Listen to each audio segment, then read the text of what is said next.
దేవునికే సమస్త మహిమ ఘనత ప్రభావములు ఆయనకి మాత్రమే చెల్లును కాక. చింతపడుకుడి, చింతించుకుడి, ఏను నిమిత్తము భయపడుకుడి, నీ విన్నపములను ఆయనకి తెలుగు చేయుడి. పిలిపిలి రాసిన పత్రిక 4వ అధ్యాయము 8వ వాక్యము.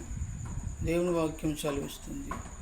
దేవుని బిడ్డలారా, దేని నిమిత్తము చింతించుకోవద్దు, చింతపడవద్దని లేఖనం చదివిస్తుంది. పరలోక తండ్రికి ప్రార్థించమని దేవుడు చెబుతున్నాడు.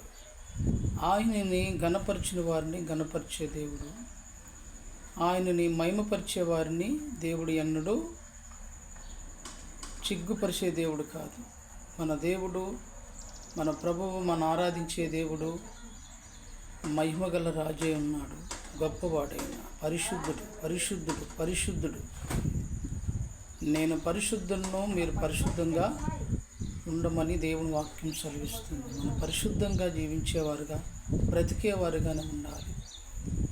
శ్రమలో ఉన్నప్పుడు ఒకలాగా, సంతోషంగా ఉన్నప్పుడు ఒకలాగా కాదు, కానీ శ్రమలో ఉన్నప్పుడు కూడా దేవునిని మహిమపరచాలి.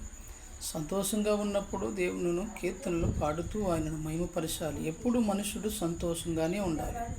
ఎన్ని బాధలైనా, ఎన్ని కష్టాలు వచ్చినా మనుషుడు సంతోషంగానే జీవించాలి. ఎందుకంటే మన పరలోక తండ్రి మనల్ని ఎన్నడూ చెయ్యి విడిచిపెట్టుడు. ఆయన మనకు తోడుగా ఉంటాడు. శ్రమలలో మన తోడుగా ఉంటాడు, కష్టాల్లో మనకు తోడుగా ఉంటాడు. ఎన్నడూ కూడా ఈ భూమి విడిచిపెట్టి వెళ్ళే వరకు కూడా మనలను ప్రభు చెయ్యి విడిచిపెట్టుడు.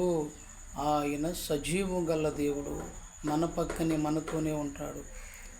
మన నిమిత్తము ఆయనకి